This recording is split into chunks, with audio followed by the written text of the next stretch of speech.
اسے پہلے بے رحمی سے زیادتی کا نشانہ بنایا گیا. اس کو پتہ بھی نہیں تھا یہ کیا ہو رہا ہے.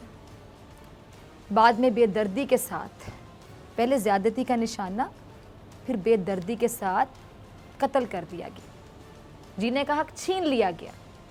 میڈیکل رپورٹ میں زیادتی کی تصدیق کی گئی کہ زیادتی ہوئی، تصدیق کی گئی. اب سوچیں 2.5 سالہ بچی سے زیادتی، اس سے بھی بڑا ظلم. رپورٹ کے مطابق ان درندوں نے بعد میں بچی کا پیٹ، مطلب پہلے زیادتی کی اس 2.5 سالہ معصوم بچی کی جس کا قصور کچھ بھی نہیں تھا، وہ سمجھ بھی نہیں پا رہی ہوگی کہ یہ ہو کیا رہا ہے. التجا کیسے کرتے ہیں، کس سے کرتے ہیں، کس کو پکارے؟ ماں کو پکارا ہوگا، باپ کو پکارا ہوگا، اپنوں کو پکارا ہوگا. ان درندوں نے بعد میں، آپ یقین جانے میں لفظ ادا نہیں بول پا رہی، کہ بچی کا پیٹ اور سینہ چھری سے چیر دیا.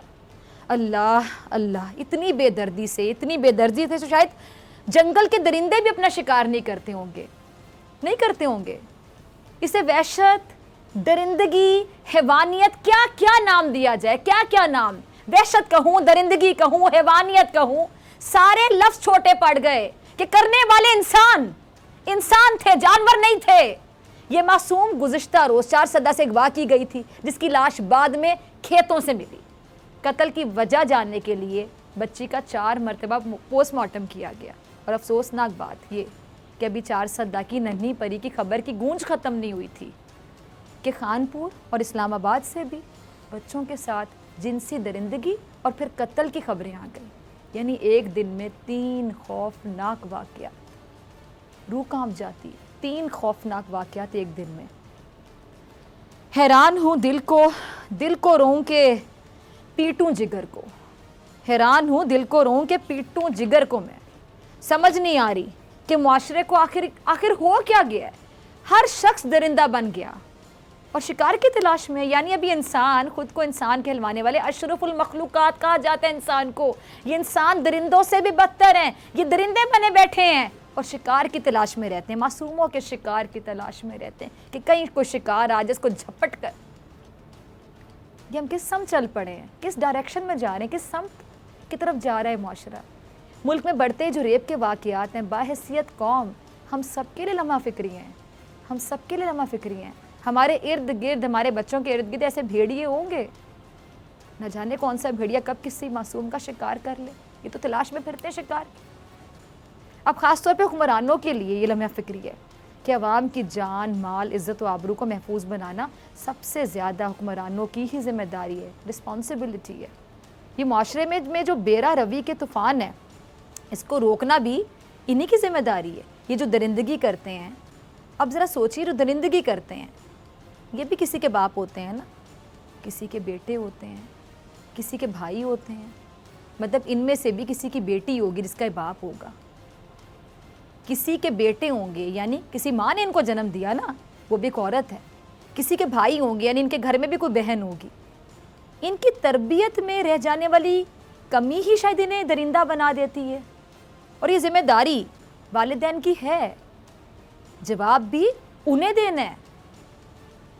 اور دوسرا، مجرموں کو پکڑ کر نشان عبرت بنانا محافظوں کی، پولیس کی اولین ذمہ داری میں شامل ہونا چاہیے. اور ستم یہ ہے کہ ہم سب اپنی اپنی ذمہ داریاں درست طریقے سے ادا نہیں کرتے، تبھی تو یہ ہو رہا ہے، تبھی تو یہ واقعات ہو رہے ہیں. ہم سب میں کمی ہے کہ ہم اپنی ذمہ داریاں نہیں ادا کر پا رہے، اسی لیے واقعات ہوتے چلے جا رہے ہیں، رکنے کا نام نہیں لے رہے. قصور کی زینب کے والد نے واقعے کے بعد، آپ کو یاد ہے نا، ذمہ داروں کے شرمناک رویے کا پردہ کیسے چاک کیا تھا. یعنی پہلے کسی کی بیٹی کے ساتھ یہ ظلم ہو جائے، پھر ماں باپ کے ساتھ اس طرح کے رویے. دیکھیے ذرا کیا کہتے تھے، کیا یہ باپ، بے بس باپ کیسے کہتا رہا اپنے دل کی بات. سنیے. اس کو کہتے ہیں باقاعدہ سسٹم کا، نظام کا نوحہ پڑھنا، جو زینب کے والد نے پڑھ کر سنایا. قصور کی زینب پر جو بیتی سو بیتی، لیکن ان کے گھر والوں پر بعد میں جو قیامت ٹوٹی، وہ بھی ظلم کی ایک الگ ہی داستان ہے. عوام کی جان، مال کے محافظ ان کے ساتھ تعاون کی بجائے انہیں تنگ کرتے رہے. بات میڈیا پر ہائی لائٹ ہوئی، حکمرانوں نے نوٹس لیا تو زینب کے قاتل کو کیفر کردار تک پہنچانے کی صورت بنی. لیکن انصاف کے حصول میں زینب کے خاندان پر جو گزری وہ داستان یہاں بیان ہو رہی ہے۔ زینب کے والد کیا نام ہے، امین انصاری صاحب، پولیس کی غیر سنجیدگی کا قصہ بتا رہے ہیں کہ پولیس ان کے گھر تفتیش سے زیادہ کھانے پینے کے لیے چکر لگاتی رہی۔ کن الفاظ کا میں استعمال کروں ایسے پولیس والوں کے لیے، کن الفاظ کا استعمال کروں؟ اب ایسے رویوں کی وجہ سے ریپ کے بہت سے کیسز رپورٹ ہی نہیں ہوتے۔ آپ کو پتہ ہے، یہ تو کچھ واقعات ہیں ہمارے سامنے آ جاتے ہیں، بہت کیسز رپورٹ ہی نہیں ہوتے۔ ان کو پتہ ہے کہ ہمارے بچے کے ساتھ تو ظلم ہو گیا، اب آگے ہم جس بے بسی سے گزریں گے، جس کیفیت سے گزریں گے، ہمت ہی نہیں ہوتی لوگوں کی، کیونکہ مجرم تو پکڑے نہیں جاتے، اور جو ورثاء ہیں وہ تفتیش کے نام پر خوب تنگ ہوتے ہیں، بیچارے ذلیل ہوتے ہیں، خوار ہوتے ہیں۔ کبھی بے تک کے سوالات پوچھے سے، کبھی غیر اخلاقی رویوں سے ان کو پریشان کیا جاتا ہے، اور کبھی سیاسی رہنماؤں کی حرکتوں سے۔ اب اس کی ایک مثال، یہ ذرا کلپ میں دیکھیے گا، کلپ ذرا دیکھیے گا اور محسوس کیجئے گا جو میں محسوس کرتی ہوں اس کلپ کو جب بھی دیکھتی ہوں، محسوس کیجئے گا ناظرین۔ دیکھا آپ نے، یہ ہے ہمارا رویہ ہر معاملے میں، سیاسی پوائنٹ سکورنگ کا موقع ہاتھ سے نہیں جانے دینا، ہاتھ سے جانے نہیں دینا۔ اب یہی خرابی کی اصل وجہ بھی ہے، محسوس کریں ذرا اس بات کو، یہی جو رویہ ہے نا خرابی کی اصل وجہ ہے۔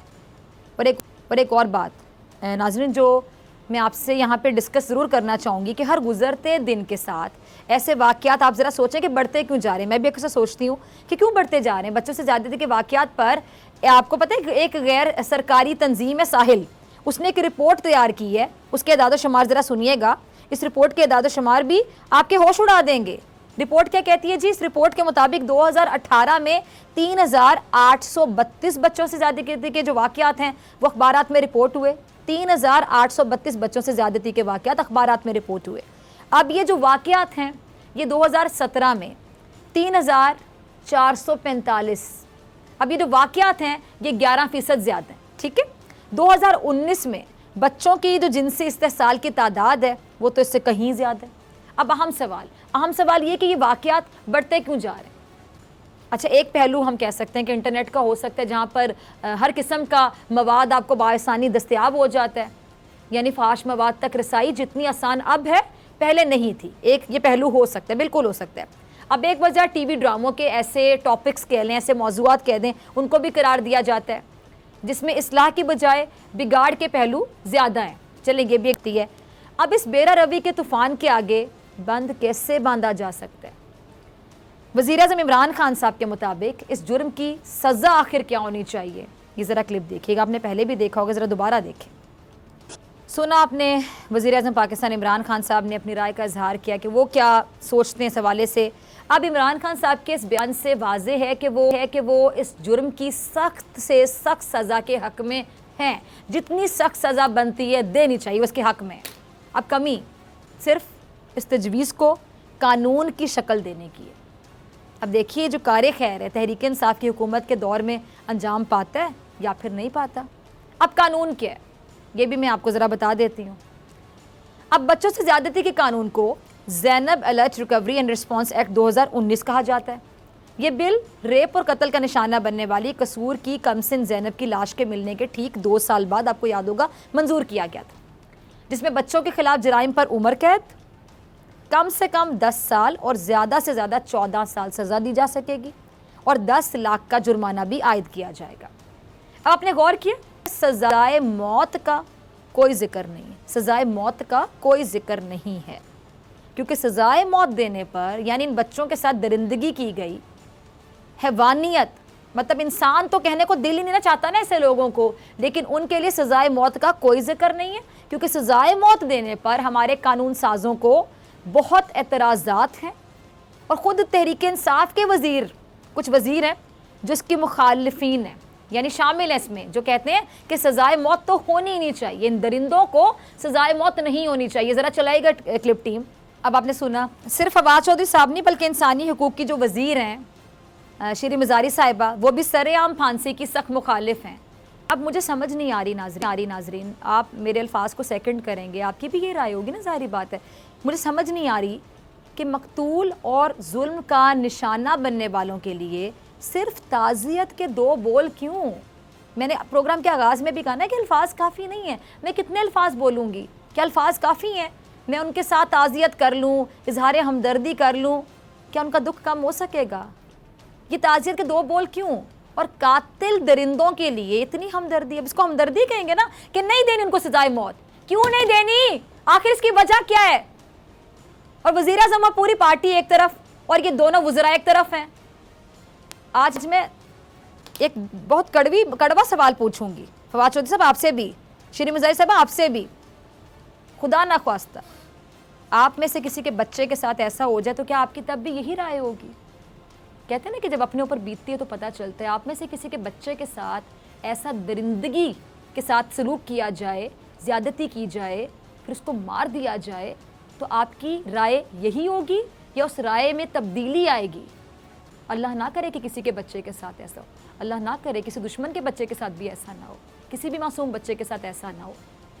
یعنی اب آپ دیکھ لیں کہ ان 2 وزراء جن کا میں نے نام لیا, ان کی سوچ یہ, ابھی سوچ ہے نا کہ نہیں سزائے موت نہیں ہونی چاہیے, تو اس کو ہمدردی کہیں کیا کہیں, یہ ناظرین میں آپ پہ چھوڑتی ہوں. اب سیاسی جماعتوں میں جو نون لیگ ہے وہ سخت سزا کی حامی ہے, اور جو پوری پیپلز پارٹی ہے سخت سزا کے خلاف باقاعدہ یک آواز ہے. ان کی وجہ سنیں ذرا, ان کے کلپس ہوں گے, ذرا ناظرین یہ سنیے گا, دیکھیے گا, ٹیم چلائیے گا. سنیے آپ نے ان لوگوں کی رائے. آپ کیا کہہ رہی ہیں؟ چونچلا ہوتا ہے جس میں لوگوں کو بزی رکھا جاتا ہے. اگر خدا نہ خواستہ آپ میں سے کسی کے بچے کے ساتھ ہوگا تو چونچلا بولیں گے آپ اسے؟ ناظرین یہ ہمارے قانون سازوں کا خیال ہے کہ دنیا سر عام پھانسی کے اس اقدام کو قبول نہیں کرے گی. یہ آمرانہ دور کا قانون ہے, سر عام پھانسی دے کر سرکس لگایا گیا. لیکن میرا چھوٹا سا سوال اب یہاں پر یہ ہے کہ مجرم سے, قاتل سے, درندگی کرنے والے سے, حیوانیت کرنے والے سے آپ کو اتنی محبت, اتنی ہمدردی آخر کیوں ہے؟ انسانوں والا تو کوئی قانون اس پہ امپلیمنٹ ہونا ہی نہیں نا چاہیے, کیونکہ اس واقعے کو کرنے کے بعد وہ انسان کیٹیگری سے تو باہر آ گیا. اب انسان تو وہ ہے نہیں, اب تو وہ حیوان ہے, حیوان سے بھی بدتر ہے, وہ وحشی ہے وہ. تو پھر انسانوں کے لیے جو قانون ہے اس بندے کو تو انسان کی کیٹیگری سے پہلے اب باہر رکھ دینا, پھر سوچیں کہ اب اس درندے کے لیے کیا قانون ہونا چاہیے, اس درندے کے لیے قانون کیا کہتا ہے. انسان وہ نہیں رہا جس نے کیا. یہ چھوٹا سا پوائنٹ سمجھنے کی کوشش کیجئے. کوئی انسان یہ نہیں کر سکتا, وہ درندہ ہے, وہ وحشی ہے, وہ جانور سے بدتر ہے. اب قانون کیا کہتا ہے کہ ایسے جانور کے ساتھ, درندے کے ساتھ, وحشی کے ساتھ جو پیدا انسان ہوا, انسان کے گھر ہوا, انسان پیدا ہوا, لیکن کسی درندے سے, وحشی سے بدتر ثابت ہوا, اس کے بارے میں قانون کیا کہتا ہے؟ اب یہ سلسلہ ختم ہونا چاہیے. کتنے لوگ اپنے بچوں کی قربانیاں دیں گے؟ اب ایسا قانون بننا چاہیے جو سلسلے کو روک سکے, کیونکہ ظلم بہت ہو گیا, اب ایسے نہیں چلے گا. ملتے ہیں بریک کے بعد, اور اسی ٹاپک پر ڈسکشن کے لیے میرے ساتھ موجود ہوں گے ریاض فتیانہ صاحب اور علامہ کوکب نورانی اکاڑوی صاحب. بریک کے بعد.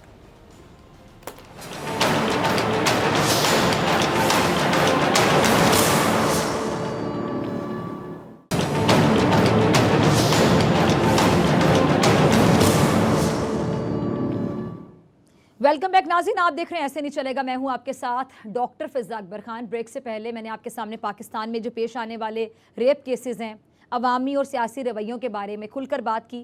اس سیگمنٹ میں نے آج ہمارے معاشرے کے 2 اہم ستون, ایک ہمارے علماء جو ہماری دینی اعتبار سے بہت رہنمائی کرتے ہیں, ان میں سے علامہ کوکب نورانی اکاڑوی صاحب کو دعوت دی, اور ایک ہمارے قانون ساز اسمبلی کے رکن جو کہ standing committee on law and justice کے چیئرمین بھی ہیں جناب ریاض فتیانہ صاحب, ان کو اپنے پروگرام میں آج دعوت دی ہے تاکہ اس اہم موضوع پر کھل کر بات کی جائے. دونوں مہمانوں کا بہت شکریہ وقت دینے کے لیے. ریاض صاحب, پہلا سوال میں آپ سے پوچھنا چاہوں گی. سب سے پہلے آپ سے میں یہ جاننا چاہوں گی کہ وزیر اعظم صاحب نے جو ریپ کیسز میں ملوث مجرمان ہیں ان کو نامرد بنانے کی جو بات کی تھی, اس پر کوئی قانون سازی کا عمل شروع ہو سکا ہے؟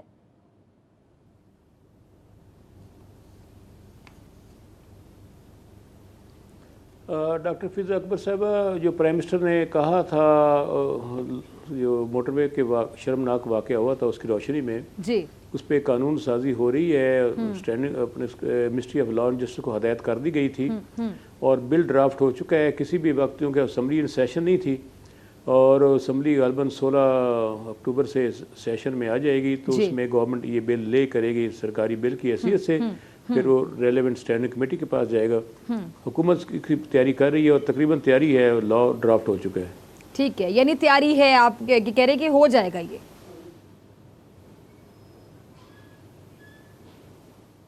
جی ہو جائے گا. ٹھیک ہے جی. علامہ صاحب آپ کی طرف آنا چاہوں گی. علامہ صاحب ہمارے معاشرے میں جو بگاڑ پیدا ہو گیا ہے اور اتنے واقعات بڑھتے چلے جا رہے ہیں, نوجوان بھی گمراہ ہو گئے ہیں, کیا ایسی کوئی مہم نہیں چلائی جا سکتی جس میں علماء اکرام اپنا ایک کردار ادا کر سکیں, جس کے ذریعے اس موضوع پر نوجوانوں کی تربیت کی جا سکے تاکہ اس طرح کے واقعات میں کسی حد تک کمی آ سکے, بلکہ مطلب کمی کیا, یہ رک جانے چاہیے واقعات. بسم اللہ والحمد للہ والصلاة والسلام علی رسول اللہ. بہت شکریہ, آپ نے یاد کیا ایک اہم موضوع پر. میں اس حوالے سے سب سے پہلی بات یہ کرنا چاہتا ہوں کہ ہمارے ملک کا نام اسلامی جمہوریہ پاکستان ہے, اور یہ بھی تسلیم کیا جاتا ہے کہ سپریم لا قرآن اور سنت ہے. لیکن تعمیل کے حوالے سے, امپلیمنٹیشن کے حوالے سے ہمیں 74 برس ہو رہے ہیں, کوئی خاص قابل ذکر بات نظر نہیں آ رہی. اب 3 فیکٹر ہیں, ایک ریاست ہے, حکمران ہیں, قانون ہے.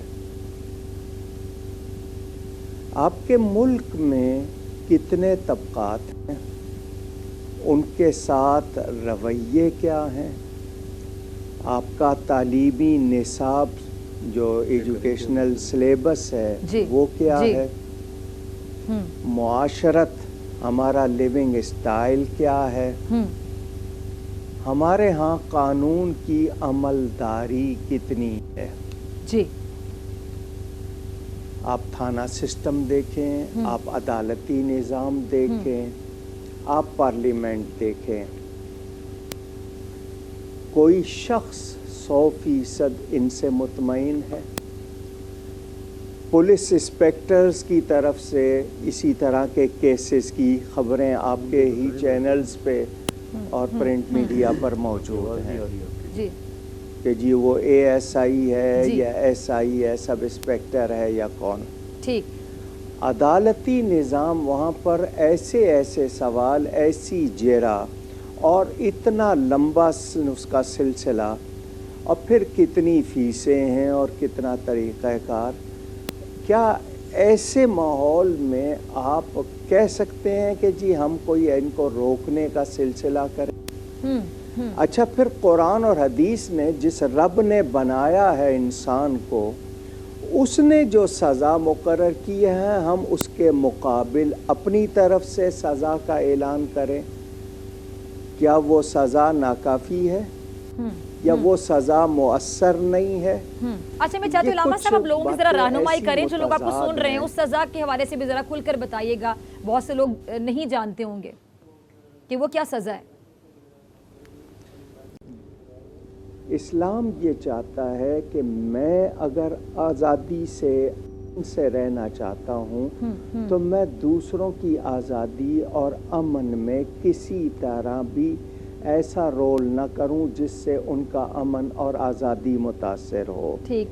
شادی شدہ اور غیر شادی شدہ دونوں کے لیے قرآن کریم اور احادیث میں واضح ہے. کنوارے کرتے ہیں, اگر ان سے یہ جرم سرزد ہوتا ہے, بالجبر ہو یا بالرضا ہو, یہ جو 2 کلاس بنا دی ہیں مغرب نے, یہ اسلام میں نہیں ہے. جرم ہے, بدکاری جس کو کہتے ہیں. بالکل صحیح. اس میں کوڑے ہیں, 100 کوڑے ہیں. اور شادی شدہ کرتے ہیں تو ان کو سنگسار, جس کو رجم کہا جاتا ہے. بظاہر آپ کو یہ سزا لگتی ہے بہت سخت, لیکن مجھے بتائیں اس کے بغیر جرم رکے گا؟ جن معاشروں میں موت کی سزا یا سزا نہیں ہے کسی جرم کی, وہاں جرم پلتے ہیں.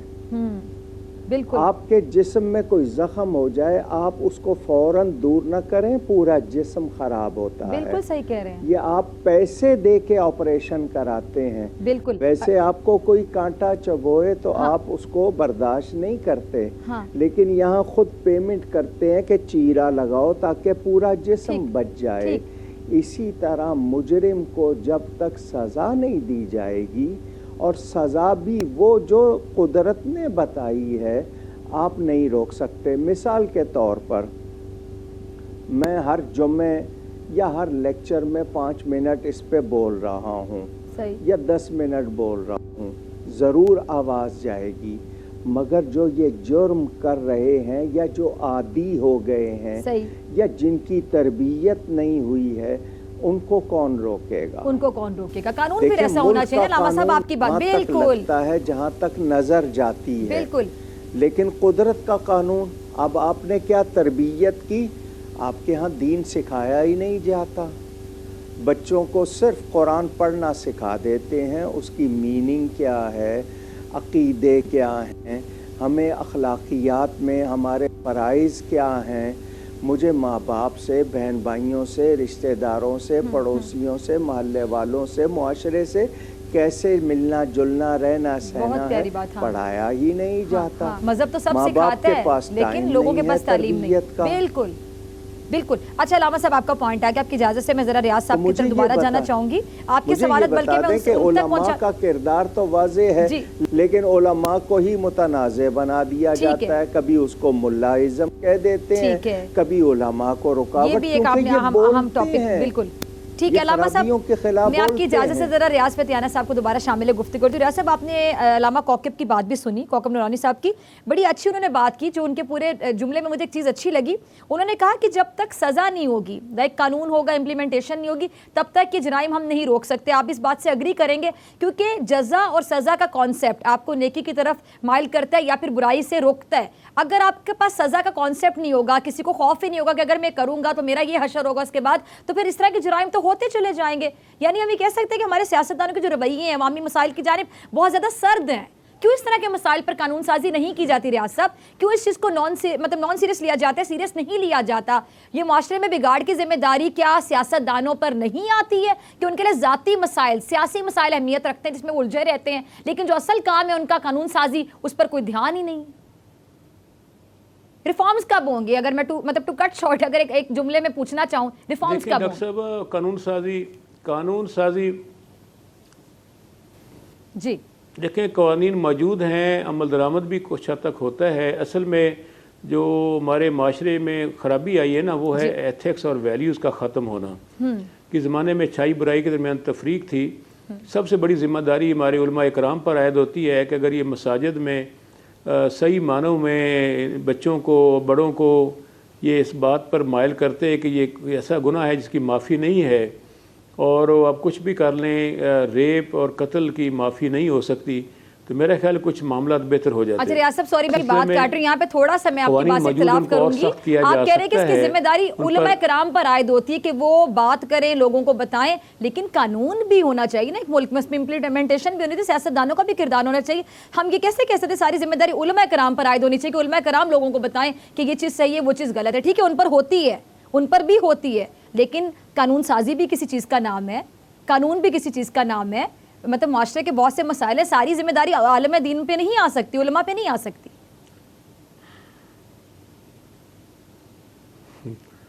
اور ڈاکٹر صاحب، قانون تو موجود ہے نا، پڑھنے کی کوشش کریں، قانون موجود ہے۔ میں تو یہ تو پوچھ رہی ہوں، پھر موجود ہے پھر بھی عمل نہ ہو سکے، پھر بھی اس طرح کے مسائل بڑھتے چلے جائیں، پھر بھی جرائم بڑھتے چلے جائیں، سر یہ تو زیادہ دکھ کی بات ہوگی نا کہ قانون بھی موجود ہے پھر بھی جرم کرتے ہوئے کوئی کامتا نہیں ہے۔ دیکھیں، میں کروں معاشرہ پورا انحطاط پذیر ہے، ذہنی۔ اچھا، اس کی آپ کو وجہ کیا نظر؟ چلے ہم آگے چلتے ہیں ریاض صاحب، میں آپ کی بات چلے سمجھ گئی، بالکل صحیح کہہ رہے ہیں، خرابی ہے۔ تعلیمات سے درست کرنا چاہیے۔ اچھا، پھر اس کی وجہ کیا، بیسک وجہ کیا، یہ جو خرابی ہے اس کی وجہ کیا، اس کا قصوروار کون ہے آپ کی نظر میں؟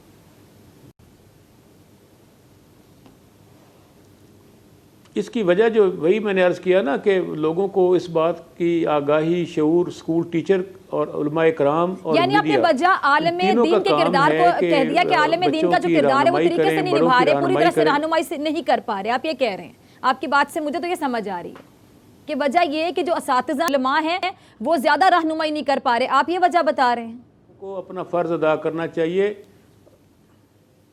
جی یہ میں نے عرض کیا نا، سیاستدان کا کام ہے اسمبلی میں پہنچ کے قانون بنانا. اب اس کی آگاہی پیدا کرنا, لوگوں میں شعور پیدا کرنا, جرم سے نفرت پیدا کرنا, ایسے کبھی جرائم کے بارے میں بتانا کہ چلیں ریاض صاحب آپ کا پوائنٹ آ گیا, میں آپ کی طرف دوبارہ آتی ہوں. ٹیچر اور ٹھیک ہے آپ کا پوائنٹ بڑا کلیئرلی آ گیا. ٹھیک ہے, میڈیا کو بھی رول ادا, یعنی پہلے اساتذہ اور علماء کہتے ہیں میڈیا کا بھی ایک رول ہے, نو ڈاؤٹ ان تینوں کا رول ہے. اچھا جی علامہ صاحب آپ نے پوائنٹ سنا ریاض پٹیانہ صاحب کا, وہ کہہ رہے ہیں کہ جن کا موقف یہ ہے کہ یہ جو مسائل ہو رہے ہیں قانون بھی ہے, اس پہ امپلیمنٹیشن بھی ہے, سیاستدانوں کا کردار ہوگا, لیکن انہوں نے کہا ذمہ داری جو ہے وہ عالم دین کی, علماء کی ہے کہ وہ رہنمائی ٹھیک سے کریں. آپ اگری کرتے ہیں اس پوائنٹ سے کہ زیادہ ذمہ داری آپ لوگوں کی ہے, آپ لوگوں کی وجہ سے یہ جرائم بڑھ رہے ہیں کہ آپ لوگ رہنمائی نہیں کر پا رہے صحیح طرح سے؟ جی, جن کو علماء کہتے ہیں وہ آج سے نہیں, کیونکہ وہ حکومت سے پہلے قرآن اور سنت کے پابند ہیں, اور کب نہیں یہ بیان کرتے. وہ کچھ کا انداز تیکھا ہوگا, کچھ نرم بولتے ہوں گے, لیکن بول رہے ہیں. میرا مطالبہ میں ریاض فتیانہ صاحب سے کہنا چاہوں گا کہ علماء سے پہلے ذمہ داری ماں باپ کی ہے, اور سیاستدان جو پارلیمنٹ میں بیٹھے ہیں ان کے کتنے واقعات روز اسکینڈل بن کے آ رہے ہیں. کس پر سزا ہوئی ہے, کس پر پکڑ ہوئی ہے. اگر بچیوں کے ساتھ یا بچوں کے ساتھ زیادتی ہو رہی ہے تو سزا کہاں ہو رہی ہے. کراچی میں مجرم پکڑا گیا, قائد اعظم کے مزار کے حوالے سے مجرم بتائے گئے, وہ جو قبروں میں مردہ عورتوں کے ساتھ جرم کرتا تھا اس کو کون سی سزا ہوئی ہے ابھی تک؟ بالکل. تو ان کا یہ کہ قانون جو بنائے ہوئے ہیں, بنانے والے جب خود عمل نہیں کریں گے. اچھا جی, ڈرامے, ناول, افسانے آپ کے اسکول کے ماحول میں مجھے بتائیں کون سے اسکول میں اخلاقیات سکھائی جا رہی ہے؟ ٹھیک. تو ہم ایک من حیث القوم پورا معاشرہ اس وقت جس ہم تکلیف میں ہیں, ہمیں اس کے حل کے لیے سنجیدہ ہونا ہوگا. ٹھیک ہے. میں اپنی آئیڈینٹی جب مسلمان بتاتا ہوں تو میں قرآن حدیث کا پابند ہوں. میں قرآن حدیث کے مقابل قوانین نہ بناؤں, بلکہ ان قوانین کو نافذ کروں اور اس میں کوئی تخصیص نہ ہو. یہ سیاستدان ہے, یہ وزیر ہے, یہ فلاں ہے, نہیں. آپس کے اداروں کے پیٹی بھائی ایک دوسرے کو بچا لیں گے. سائیوال میں سڑک پر حادثہ ہوا تھا, کیا ہوا؟ ٹھیک ہے. آپ کے ہاں بتایا جاتا ہے کہ شراب اور شہد میں فرق جب خود ایک جج نہیں کر پا رہا, تو ہم کیا میسج دے رہے ہیں؟ ٹھیک ہے جی, چلیں جی, ٹھیک ہے جی, بہت شکریہ, بہت شکریہ. دونوں جی بریک پہ جانے, بریک سے آنے کے بعد ملاقات ہوگی.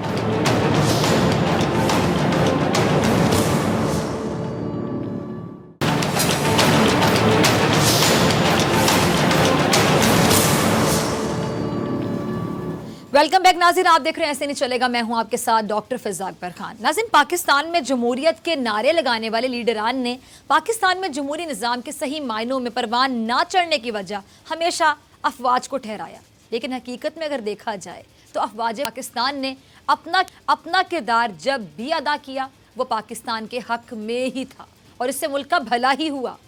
اچھا, آپ لوگ یہ مت سمجھیے گا کہ میں آمریت کو صحیح کہہ رہی ہوں, لیکن میں یہ ضرور کہوں گی کہ سیاستدانوں نے آپسی لڑائی اور اقتدار کی ہوس میں ایسے اقدامات سے بالکل گریز نہیں کیا جو ملک کے لیے بہتر نہیں بلکہ زہر قاتل تھے. اب اس صورتحال میں اگر فوج مداخلت نہ کرتی تو ملک کی سالمیت خطرے میں پڑ سکتی تھی. اب موجودہ حالات کی اگر میں بات کروں تو پاکستان میں اس وقت جمہوری تسلسل کی یہ تیسری حکومت ہے. خوش قسمتی کہہ لیں, خوش قسمتی یہ بھی ہے کہ اس وقت فوج اور حکومت ایک پیج پر ہے, جو کہ بہت اچھی بات ہے, خوش قسمتی ہے. پاک فوج بھی جمہوری سفر کے تسلسل کی بھرپور حامی ہے, لیکن ہمارے سیاستدانوں کو جمہوریت کا اہم ستون احتساب گوارا نہیں ہے. نواز شریف صاحب سے ساسوں کی تفصیلات مانگی, منی ٹریل مانگی تو لاجواب رہے. مریم نواز نے کیلیبری فونٹ کو ایجاد ہونے سے پہلے استعمال کر لیا, اور فیک اکاؤنٹس کیس میں اربوں کے گھپلے. اس کے علاوہ کئی ایسے مقدمات ہیں جن پہ سیاستدانوں کو بہت تحفظات ہیں. ہر مقدمے کو سیاسی قرار دیا جاتا ہے اور دوسری جانب وضاحتیں بھی مطمئن کرنے والی نہیں ہوتی. اب نیب اس وقت تک تحریک انصاف کی جو حکومت ہے، تحریک انصاف کی حکومت آنے کے بعد کئی بڑی شخصیات کو اپنے شکنجے میں لے چکے ہیں، اپوزیشن کی بھی اور حکومت کی بھی، اپوزیشن کی بھی اور حکومت کی بھی. لیکن اس کے باوجود اب تک نیب پر جانبداری کی انگلیاں اٹھائی جا رہی ہیں. وزیر اعظم پاکستان نے ملک میں احتساب کا نعرہ لگایا اور 22 سال جدوجہد کی، 22 سال اقتدار سے پہلے بھی اس پر قائم تھے اور اب بھی ڈٹے ہوئے ہیں. کسی قسم کا کوئی بھی پریشر نہیں لیا اور نہ ہی کسی کے دباؤ میں آئے. چاہے اے پی سی ہو، کوئی تحریک چلے یا مولانا کا دھرنا ہو، احتساب کا عمل اپنی جگہ قائم ہے. کسی کو بھی نہیں دیا گیا، جیسا کہ انہوں نے کہا کہ این آر او نہیں دوں گا، این آر او نہیں دیا گیا. اب دوسری جانب نیب کی پرفارمنس، نیب کی کارکردگی پر جو سوالات اٹھ رہے ہیں وہ بہت اہم ہیں اور ان کا جواب دینا بھی نیب کے لیے بے حد ضروری ہے. اگر سوالات اہم ہیں تو نیب کے لیے ان کا جواب دینا بھی بے حد ضروری ہے. اچھا، میری ٹیم نے نیب کی پرفارمنس پر، کارکردگی پر ایک مختصر سی رپورٹ بنائی ہے، یہ ذرا آپ دیکھیے پھر مزید بات کرتی ہوں. جی تو رپورٹ آپ نے دیکھی ناظرین. نیب پر جو سوالات اٹھائے جا رہے ہیں اس کا سادہ سا حل یہ کہ نیب تمام کیسز کا ڈیٹا اپنی ویب سائٹ پر شیئر کر دے. اب نیب کو مجموعی طور پر کتنی شکایات موصول ہوئیں یہ نیب کو بتانا چاہیے، یعنی ڈیٹا شیئر کرنا چاہیے ویب سائٹ پر، اور یہ بتانا چاہیے کہ نیب کو مجموعی طور پر کتنی شکایات موصول ہوئیں، کس شخص کے خلاف کتنی شکایات موصول ہوئی. نہ صرف یہ بتایا جائے کہ نیب کو کتنی شکایات موصول ہے بلکہ یہ بھی بتایا جائے کہ کس شخص کے خلاف کتنی شکایات موصول ہوئی. شکایات کو انکوائری میں تبدیل کرنے کا آخر طریقہ کار کیا ہے، کیس اور انکوائری کی تکمیل تک یہ کتنا وقت ہے جو لگتا ہے، جو درکار ہوتا ہے. گرفتار ملزمان کے لیے جیل کلاس کا تعین کیسے کیا جاتا ہے، کن وجوہات کی بنا پر ملزم کو اسپتال میں رکھا جاتا ہے، تفتیش میں خاندان کے افراد کو کس بنا پر شامل کیا جاتا ہے. ہر شخص کا ڈیٹا واضح ہونا چاہیے، ہر شخص کا ڈیٹا واضح ہونا چاہیے. لیکن ہمارے ہاں تو ہر وہ شخص جسے احتساب کے کٹہرے میں کھڑا کیا جائے وہ آسانی سے بیماری کا بہانہ بنا کر اسپتال میں جا کے داخل ہو جاتا ہے. یعنی احتساب کا نام سنتے لوگ بیمار ہو جاتے ہیں، ہاسپٹل چلے جاتے ہیں. اب نیب کے کردار کی وضاحت کے لیے عوام کو ڈیٹا مہیا کرنا بے حد اہم ہے، بے حد ضروری ہے. اور میرے ان تمام سوالات کے جوابات نیب اپنی پریس ریلیز میں دے سکتا ہے، اگرچہ نیب کے کسی نمائندے کا پروگرام میں آنا ممنوع ہے. اچھا ناظرین، اب میں آتی ہوں اپنے اگلے موضوع کی جانب. آج 8 اکتوبر ہے. 8 اکتوبر کا دن ایک اہم ترین دن ہے. یہ وہ دن ہے جب پاکستان میں آج سے 15 سال پہلے ایک ایسا خوفناک زلزلہ آیا تھا جس میں 80,000 زندگیاں چلی گئیں. انہی پاکستانی شہریوں کے نام ہم نے اپنے سیگمنٹ مت سمجھو ہم نے بھلا دیا میں ایک چھوٹی سی رپورٹ بنائی ہے، اس پر نظر ڈالیے. اس کے ساتھ ہی مجھے دیجیے اجازت. آپ سے ملاقات ہوگی انشاءاللہ کل سیم ٹائم سیم چینل. اگر زندگی نے وفا کی دعاؤں میں یاد رکھیے گا. اپنا اپنے پیاروں کا بہت خیال رکھیے گا. اللہ نگہبان.